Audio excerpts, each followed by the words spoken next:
எப்படியாவது வந்து அபி குடும்பத்தை வந்து இங்கேருந்து அனுப்பணும் அப்படின்னு சொல்லிட்டு முரளி என்ன பண்ணுறாரு, அபியோட அப்பாவுக்கு வந்து கூல்ட்ரிங்க்ஸில் வந்து தவறான பொருளை கலந்து கொடுத்துட்றாரு. அதனால் அவங்க அப்பா என்ன பண்ணுறாரு, வந்து எல்லா உண்மையும் சொல்லணும் நம்ம மாப்பிள்ளை கிட்ட அப்படின்னு சொல்லிட்டு ராகவ் கிட்ட நடந்த விஷயத்தை எல்லாத்தையும் முரளியை பற்றி சொல்கிறாரு.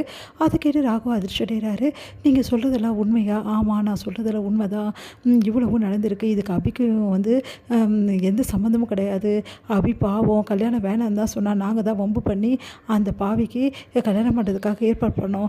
ஆனால் அவன் நல்லா ஏமாத்துக்காரனாக இருந்திருக்கான், எங்களை ஏமாற்றிருக்கான். அது மட்டும் இல்லை, உங்கள் வீட்டு மாப்பிள்ளனும் அஞ்சலியோட புருஷனும் எங்களுக்கு சத்தியமாக தெரியாது மாப்பிள்ளை. எங்களுக்கு தெரிஞ்சிருந்தால் நான் அவனை கல்யாணம் பண்ணவே பண்ணியிருக்க மாட்டோம், ஏற்பாடு பண்ணியிருக்க மாட்டோம். தயவு செய்து எங்களை நம்புங்க.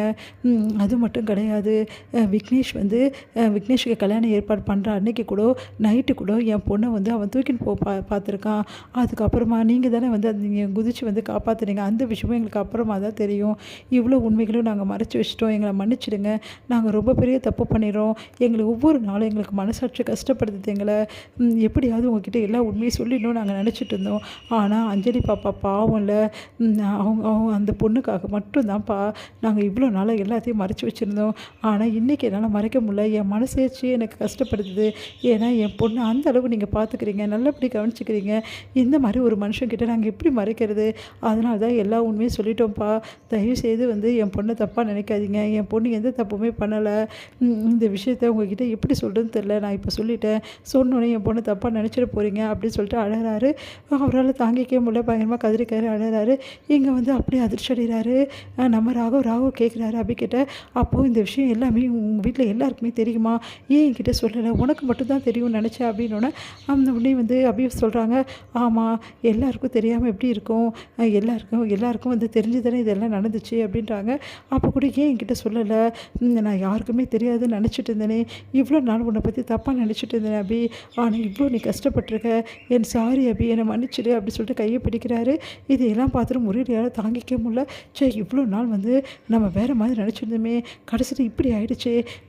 ராகவ் வந்து இவங்களெல்லாம் வெளியே துரத்துவான்னு பார்த்தா இவங்களெல்லாம் வந்து மன்னிப்பு கேட்குறான் அபிக்கிட்ட. அதே மாதிரி இவங்களெல்லாம் வந்து நீங்கள் எவ்வளோ கஷ்டப்பட்டிருக்கீங்க சொல்கிறான். இதெல்லாம் என்னால் பார்க்க முடியலையே அப்படின்னு சொல்லிட்டு முறையிலேயே தாங்க முடியாமல் டென்ஷன் ஆகிறாரு. உண்மையிலே நீங்கள் எங்கள் அப்பா அம்மாவுக்கு வந்து சந்தேகப்படலையா? உண்மையை சொல்லுங்கள், நீங்கள் சொல்கிறதெல்லாம் உண்மை தானா அப்படி சொல்லிட்டு அபி கேட்குறாங்க. நான் சொல்கிறதெல்லாம் உண்மை. உங்கள் அப்பா அம்மா மேலே எனக்கு எந்த கோபமும் கிடையாது. எப்படி ஏதோ ஒரு காரணத்தால் அவங்க வந்து பாவம் இந்த உண்மையை சொல்லாமல் விட்டுட்ருக்காங்க. மற்றபடி அவங்க மேலே எந்த கோபமும் கிடையாது. சரிங்க, ஒரே ஒரு விஷயம் மட்டும் நான் சொல்லிக்கிறேன். இப்போ நீங்கள் நம்மளா கூட பரவாயில்ல, எங்கள் அப்பா அம்மாக்காக இவ்வளோ பேசுகிறீங்களே, எனக்கு அது போதுங்க. நல்ல காலம் என் அப்பா அம்மாவை நீங்கள் வந்து அசிங்கப்படுத்திடுவீங்களோ, அவங்கள வருத்தப்பட வச்சுருவீங்கன்னு நினச்சினா இவ்வளோ நாள் சொல்லலை. ஆனால் நான் இப்போ சொல்கிறேன், கூடி சீக்கிரம் நான் எல்லா உண்மையும் நிரூபிப்பேன். அன்றைக்கி வந்து என் அப்பா அம்மா பற்றி நீங்கள் புரிஞ்சுப்பீங்க, என்னை பற்றி புரிஞ்சுப்பீங்க அப்படின்னோடனே நான் இப்போவே புரிஞ்சுக்கினேன் அபி, உன்னை பற்றி முழுசாக நான் புரிஞ்சுக்கிட்டேன்டி. நான் எப்படி உங்ககிட்ட சொல்லுவேன்? நான் சொன்னால் அடுத்த நிமிஷமே நீ போயிடுவியே இந்த வீட்டை விட்டு. அதனால தான் பயமாக இருக்குது. ஆனால் நான் சொல்லுவேன், என்னோடய காதலை சொல்லும்போது நான் எல்லா விஷயத்தையும் சொல்லுவேன். அதில் இன்னைக்கு என் மனசில் உள்ளது எல்லாத்தையுமே உங்ககிட்ட சொல்லி அப்போ நான் வந்து உன்னை இப்படி தப்பாக நினைக்கலன்ற விஷயத்த கண்டிப்பாக சொல்லுவேன் அப்படின்னு சொல்லிட்டு யோசிக்கிறாரு.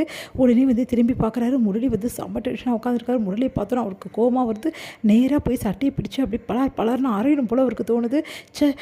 எல்லாம் என் அக்காவால் தான் இந்த ஆளை பொறுத்துட்ருக்கேன், இல்லைனா இந்த ஆளெல்லாம் நான் வீட்டில் வச்சுக்கவே மாட்டேன். இப்போவே வந்து நல்லா அடி கொடுத்து வெளியே அமுச்சிட்ருப்பேன், எல்லாம் தலை எழுத்து அப்படின்னோடனே என்ன ராகவ் சாப்பிட்டியா அப்படின்னு சொல்லிட்டு அவங்க அக்கா கேட்க வராங்க. அவங்க அக்கா பார்த்து மனசு கஷ்டப்படுறாரு.